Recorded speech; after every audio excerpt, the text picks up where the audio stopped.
ירושלמי גיטין, פרק 9, הלכה ב'.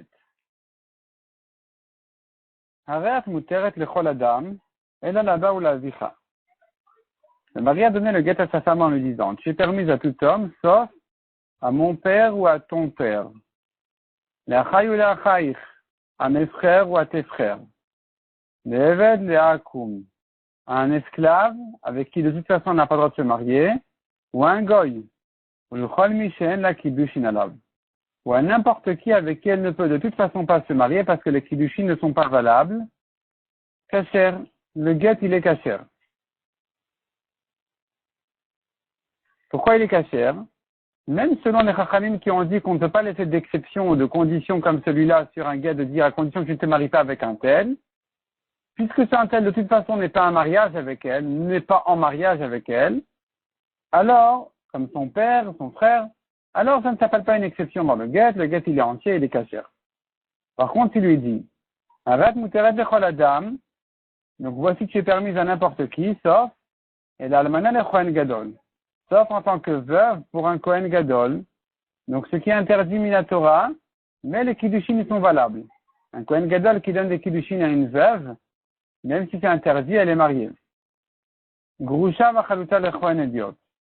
Ou bien, en tant que divorcée, ou en tant que femme qui a fait chalita, tu resteras interdite à un Kohen simple.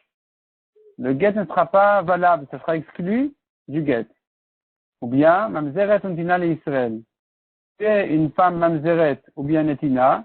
Netina, c'est certains goïms qui ne peuvent pas se marier avec des juifs. Et donc, il dit voilà, ce mariage-là est exclu du divorce.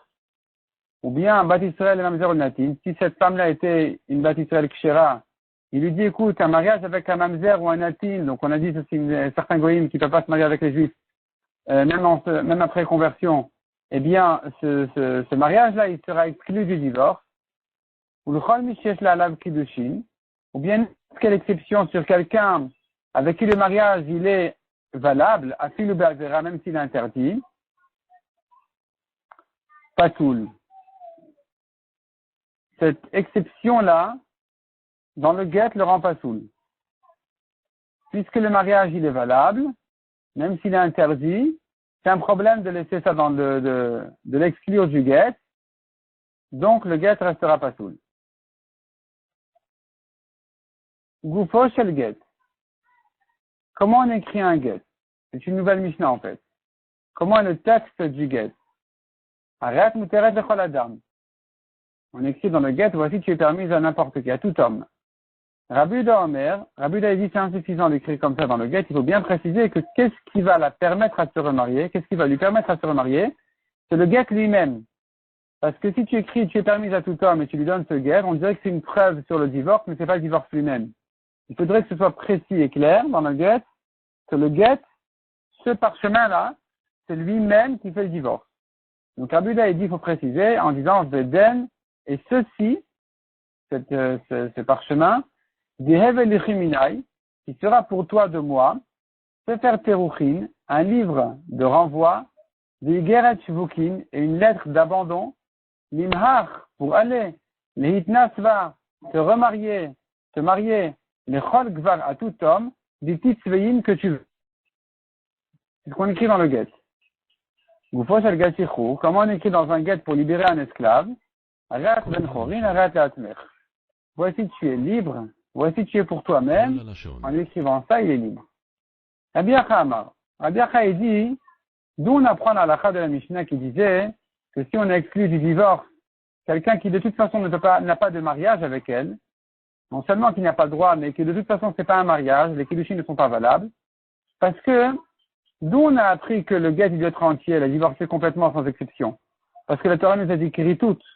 Il faut que ce soit un livre Kritut de séparation, un livre tranchant, qui la tranche complètement de son mari. Lo hitfisa Torah Shem Kritut.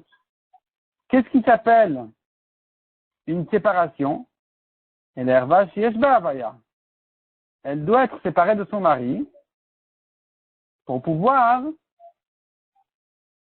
être divorcée donc par rapport à quelqu'un avec qui elle a un mariage. Même si c'est une erva, même si elle lui est interdite, mais il y a des kiddushin avec lui, s'il l'a fait quand même, c'est par rapport à lui que la Torah a dit qu'elle doit être complètement tranchée de son mari. Tranchée de son mari, et que cet homme-là, avec qui il y a des kiddushin, même si c'est interdit, il ne soit pas exclu de ce divorce. Mais si c'est quelqu'un qui de toute façon, il n'y a pas de kiddushin avec lui, alors il n'a pas besoin d'être inclus dans le divorce. De toute façon, le divorce, il est entier. Elle est tranchée, elle est séparée complètement, même si par rapport à lui, elle n'est pas séparée, ça ne nous intéresse pas. Amar Rabimana, ou Bin Choud, Rabimana dit à faire attention, à condition que de l'Oyamar Vedin. Quand Rabbi Yehuda a dit de préciser dans le get Veden Deve Lichiminai, ceci qui sera pour toi de moi un papier de divorce, il ne faut pas qu'il écrive le mot Veden avec un Yud qui se dirait Vedin. On aurait cru, c'est un din, c'est une halakha qui m'oblige à te divorcer. Et donc, ça abîme le sens vrai du get, donc il faut faire très attention à l'écrire correctement, sans aucune erreur, et sans aucune même écriture qui risquerait de nous tromper dans le sens du get. Donc, pour que ce soit tout clair, on écrit le mot Veden sans Yud. Rabbi Mana Baï. Rabbi Mana demande est-ce qu'on peut divorcer en disant, au lieu d'arrête muteret echol adam, il dit arrête birshut atmer. Tu es dans ton domaine à toi-même. Est-ce que c'est suffisant ou pas? Amara Bessid Rabbi Boun. Sarir shiomar arrête ben chorin. Arrête shalatmecha. Il dit qu'on a appris pour libérer un esclave. Il faut dire, voici tu es libre, voici tu es pour toi-même. Je déduis de là que pour un divorce, c'est pas valable ces langages-là. Matita Amraken, on l'a pris de notre Mishnah. Arata ben chorin, arata shalatmecha. Par rapport à libérer l'esclave, on a employé ces langages-là qui disent, tu es. Je comprends de là que pour un divorce, c'est pas valable. Mishnah suivante à la Chagimel. Shlosha gitin psulim. Il y a 3 gitin qui sont pas soul. Veim niset avlad kasher, mais bediavad, c'est-à-dire minatora c'est kasher. Midirabanan c'est pas soul, donc si elle s'est remariée, eh bien l'enfant sera kasher. Premier get, katav birtav yado, ven alavedim. Le mari a écrit lui-même le get, mais il n'y a pas de témoins qui ont signé sur le get.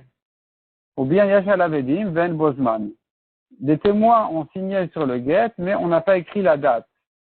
Ou bien yash bozman ven ela edechad. Ou bien il y a la date, mais il n'y a qu'un seul témoin. El shlosha gitin psulim. Ce sont 3 gitin qui sont psulim, mais cependant, si elle se remariée, v'imiset avlad kasher. L'enfant, il sera kasher. Parce que minatora, c'est quand même kasher. La Gemara dit, letkan tfek gerushin al gerushin mamash. Ces 3 gitin là, c'est pas un divorce dans le doute. C'est un vrai divorce minatora. C'est pas qu'on est en doute si c'est un vrai divorce ou un faux divorce. Dans ces 3 cas-là où le get a été fait pas correctement, on a dit qu'a priori elle se marie pas, mais si elle se marie, elle sort pas. C'est pas qu'il y a un safek, mais c'est que minatora c'est kasher, midrabanan c'est pas soul. Ketat fait kiddushin. La Gemara reprend donc qu'est-ce qui s'appelle un doute à propos des kiddushin? Qui est des tinantaman, comme ce qu'on a pris là-bas. Jarak la kiddushin ça fait karovla, ça fait karovlo, zos fait kiddushin. Le mari qui lui a jeté ses kiddushin, et on a un doute si c'est arrivé plus proche de la femme, donc elle est mekudeshet, ou proche du mari, donc elle n'est pas mariée. Ça, c'est ce qu'on appelle un doute dans les kiddushin. Et donc, pareil ici. Ve'achahu, ici aussi dans le divorce, quand tu cherches un cas de doute, tu diras le même cas, le même exemple. Jarak la gita, ça fait karovla, ça fait karovla. Zos fait gerushin. Le mari lui a jeté son guet, on ne sait pas s'il est arrivé plus proche de lui ou plus proche d'elle. C'est ça ce qui s'appelle un doute sur le divorce. Mais s'il a écrit un get qui n'a pas été écrit exactement comme il fallait, comme on a dit dans les cas de la Mishnah, dans ce cas-là, c'est un divorce minatora, mais pas midirabanan. Midirabanan, c'est insuffisant. Minatora, c'est kasher. Rabbi Yochanan Beshem Rabbi Chalafta de Manhava. Donc Rabbi Yochanan dit le nom de Rabbi Chalafta de Minhava. De Minhava, c'est le nom de son endroit. De Min, qui vient de l'endroit de Hava. De Chulan, dans tous ces cas de la Mishnah, il nisat lotete, chez l'olotzi lizalbanea. Comme on a vu dans la Mishnah, si elle s'est mariée en recevant un de ces 3 gittim-là, eh bien, elle n'a pas à sortir de chez son deuxième mari, son nouveau mari, de manière à ne pas dire du mal sur ses enfants qui sont mamzerim, en croyant que le get il n'était pas sous le minatora. Non, minatora il est caché, si elle s'est remariée, on sait. Bito sheniset lashuk begedze. La Gemara ici parle du cas où la fille de Réhouven s'est mariée avec son frère Shimon. Shimon avait deux femmes, une qui était sa nièce, la fille de Réhouven, et une deuxième femme. Voici qu'il a divorcé sa nièce en lui donnant un guet comme cela, sans date ou sans deux témoins. Et donc sa fille, elle est partie se marier, Nisset la chouk, elle s'est mariée avec un étranger, Begazé, en utilisant ce guet-là comme preuve que, voilà, elle est divorcée. Pas que comme preuve, c'est ça son divorce. L'OTC, elle peut rester chez son deuxième mari, on ne la sort pas de chez son deuxième mari. Pourquoi? Parce que il faut savoir que son guet minatora, il est cachère. De manière à ce qu'on comprenne que la deuxième femme de Shimon doit faire yiboum avec Réhouven. Parce que si maintenant on va le sortir de son mari, le deuxième mari, en disant non mais le guet il est pas génial, les gens ils vont dire ah bon ben si le guet il est pas génial et qu'elle doit sortir de son deuxième mari, alors Réhouven ne peut pas faire yiboum bien sûr avec sa propre fille qui s'était mariée avec son frère Shimon, mais même avec la deuxième femme de Shimon il fait pas non plus yiboum puisque une des femmes de Shimon était sa fille. Donc on lui dira non, c'est pas comme ça. Ta fille, elle est divorcée. Elle s'est remariée, Mazal Tov, elle reste là-bas. On va pas commencer à regarder le guet en disant oui, mais le guet il est pas extra, il est pas génial, il dira banane, il aurait pas fallu, on dit pas ça. On la laisse chez son deuxième mari pour que ce soit clair que la fille de Réhouven est divorcée et que Réhouven doit faire hiboum avec la deuxième femme de Shimon. C'est ce que dit la Gemara, donc l'autre Étienne ne sortira pas, que de l'Izkok Sarata et Avia. Afin qu'on comprenne que la deuxième femme, donc qui est la Tsara de la fille de Réhouven, la deuxième femme de Shimon, elle est Zkouka, elle attend le hiboum, l'Avia du père donc de la première femme de Shimon. On reprend, Shimon avait deux femmes, une qui était la fille de son frère, et sa deuxième femme, elle doit ici faire hiboum avec le père de la première femme. Pourquoi? Parce que la première femme a été déjà divorcée par ce guet-là. Tarata sheniset la chouk begedzet tetse. Inversement, si maintenant c'est la Tsara qui a reçu ce guet-là, non, si pardon, c'est la Tsara qui s'est remariée avec quelqu'un d'autre, la Tsara, donc la deuxième femme de Shimon, elle est partie se remarier avec quelqu'un d'autre en disant, mais voilà, la nièce de mon mari Shimon, elle a été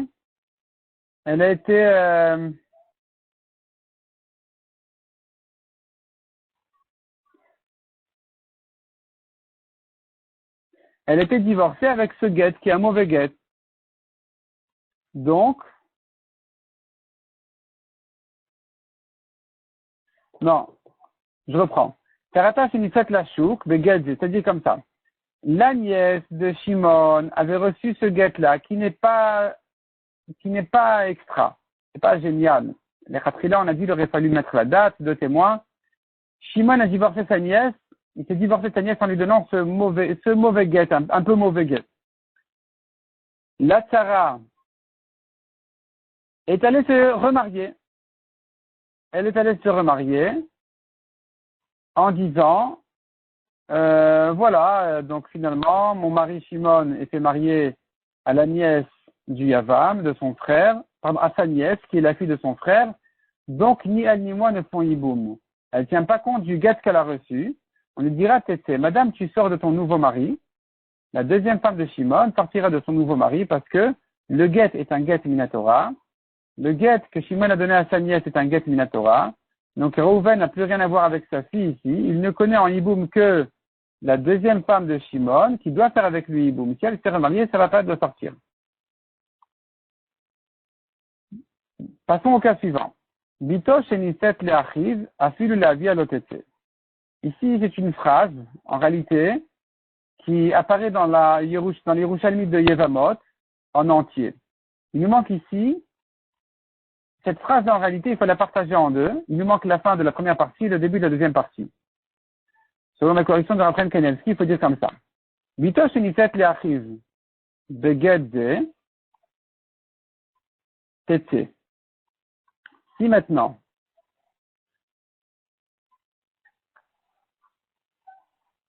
la fille de Réhouven, elle a fait hiboum avec Lévi. Ils étaient trois frères. Reuven, Shimon et Lévi. Reuven a marié sa fille avec son frère Shimon. Shimon, il est mort. La fille de Reuven, évidemment, ne fait pas hiboum avec Reuven, mais elle est allée faire hiboum avec Lévi. On lui a dit, le guet que tu as reçu de Shimon, c'est pas un bon guet. Elle est allée faire hiboum avec Lévi, c'est pas bien. Elle doit sortir de chez Lévi parce que le guet qu'elle a reçu, il est kasher minatora. Donc, elle n'a plus rien à voir avec Shimon. Il n'est pas question ici de faire hiboum avec Lévi. Ça, c'est la fin de la première partie de la phrase. Donc, Vito Shenisset le Achiv. Il faut ajouter ici de get zet et tse. Et là commence le début de la fin de la phrase, de la deuxième partie de la phrase, qui est, dans Yevamot, le Yerushalmi dans Yevamot, il dit comme ça, il dit, Sarata, chez Niset de get ze afilu la via, on reprend donc la Gemara de chez nous, afilu la via l'otete. Si maintenant la deuxième femme de Shimon, elle s'est mariée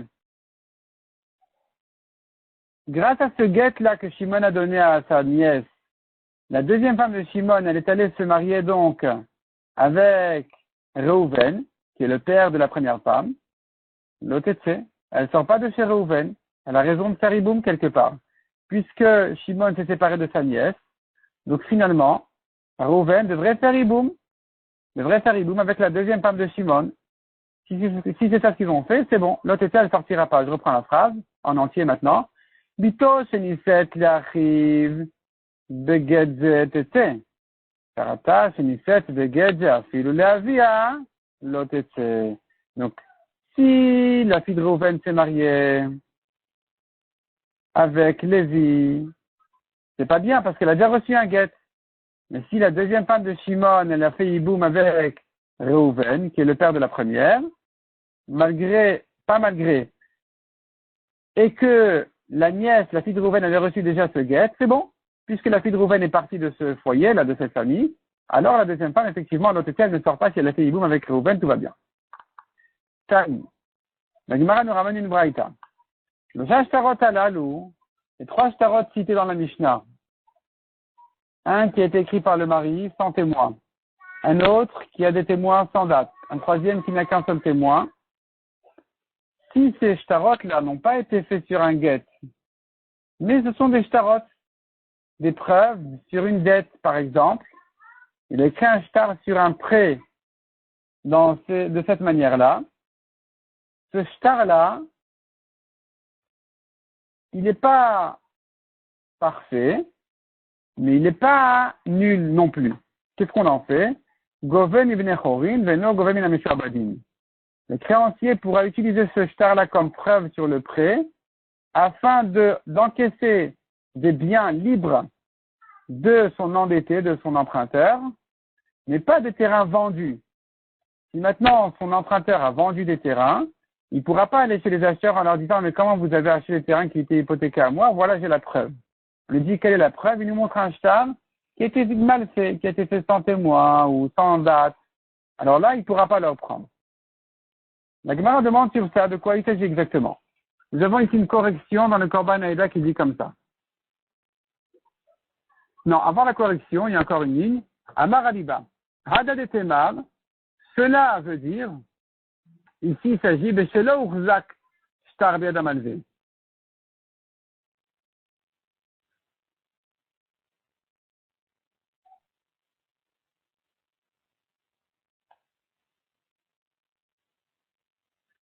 Il s'agit donc que le shtar n'a pas été confirmé, n'a pas été validé entre les mains du prêteur. Aval, ici on a déjà une première correction du Korban Aïda. Mais si le malvé, le prêteur, a déjà validé son shtar, il a été reconnu au Bedin comme un shtar kasher, il pourra encaisser même des terrains vendus. Et la Gemara demande là-dessus, je continue dans les corrections du Korban Aïda, dans la version du Korban Aïda, regarde Sinan Rabbi Yosebaï. Rabbi Yosebaï demande de quoi il s'agit exactement. Tu me dis si ça a été validé par le prêteur, c'est un shtar kasher. De quoi on parle ici?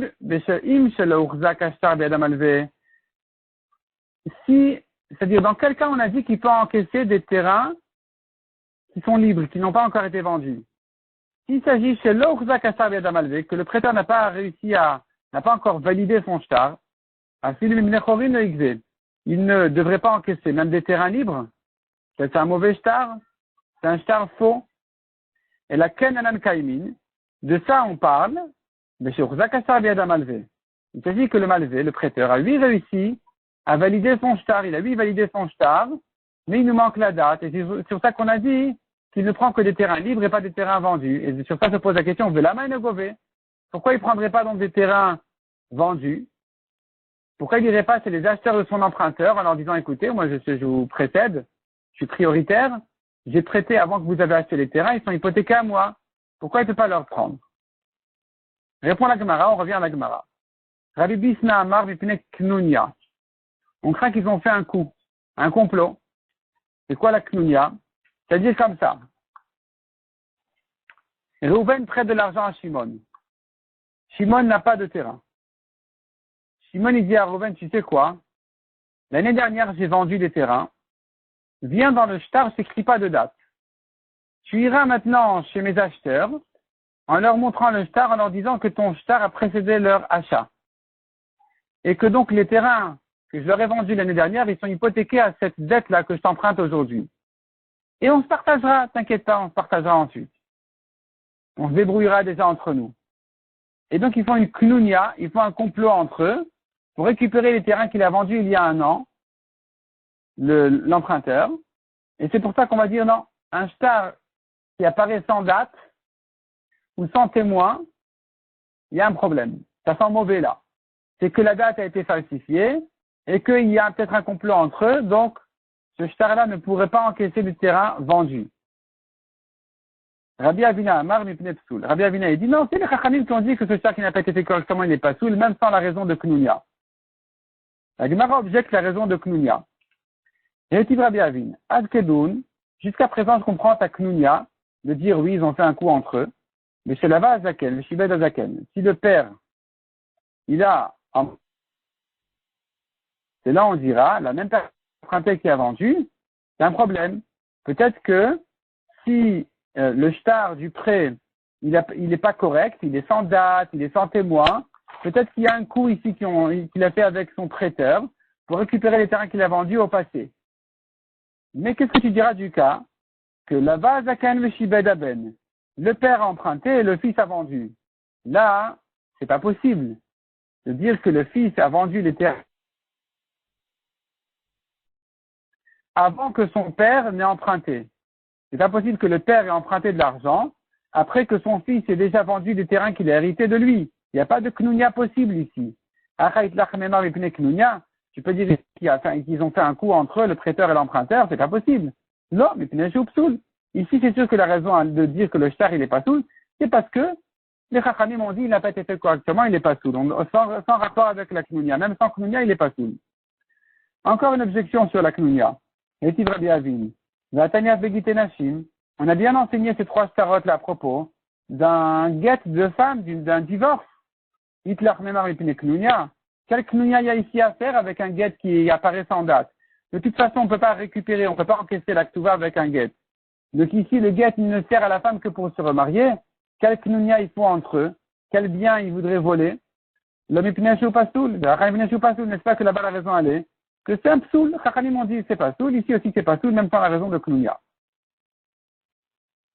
Rabbi Yochanan, Beshem Rabbi Anai, Vekulan, Biktav Yadayim.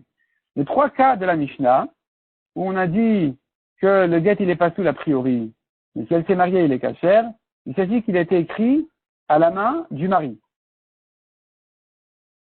La Gemara demande là-dessus. Rabbi Lazar Shal, Edim Yeshkan. On a vu que le deuxième des trois Gitin Psoulin, c'est quand il a des témoins. Il y a des témoins, mais il n'y a pas la date. S'il y a des témoins, qu'est-ce que j'ai besoin maintenant de son écriture? Diktav Yadayim, Manitarir, qu'est-ce que j'ai besoin de l'écriture du mari? Ça n'apporte rien du tout. Il y a déjà deux témoins, c'est parfait. J'ai rien besoin de plus que ça. Répond la Gemara, Rabbi Yirmiyah Beshem Rav, Vekulam Biktav Yadayim, Chutz Mishedav Imo. Oui, c'est vrai. Les trois gitim qu'on a parlé dans la Mishnah, il s'agit que c'est écrit à la main, sauf le cas où il y a deux témoins. Les deux autres cas, donc, on a dit c'est son écriture il n'y a pas de témoin, ou bien il n'y a pas de date, il y a un seul témoin, là-bas il s'agit que ça a été écrit ça a été écrit à la main. Mais dans le cas où il y a deux témoins, déjà, j'ai plus besoin de son écriture, ça ne m'apporte plus rien.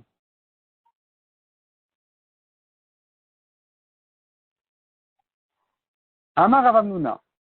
Halalou, ces trois gitim là dont on a parlé. Non, Halalou, pardon. Lui, il vient répondre autrement. Il vient dire, ce que tu me demandes, qu'est-ce que j'ai besoin de ton écriture si j'ai deux témoins? C'est parce que ceux-là, ces témoins-là, qui ont signé sur un get sans date, ces gens-là, Halal ou ceux-là, Proven al Garmeon, ils portent leurs fautes sur leurs os. Ils portent sur eux leurs fautes. Des inun shekiblu alen, les shaker, ils ont pris sur eux de mentir, l'artom beget sen bozman, de signer sur un get sans date. Donc ces gens-là, ils sont pas corrects, tu ne peux pas te fier à leur signature. Même quand tu as deux témoins signés sur un get qui ne porte pas de date, tu ne peux pas compter sur eux. Ici aussi, il faudrait reconnaître son écriture. Sinon, c'est un problème.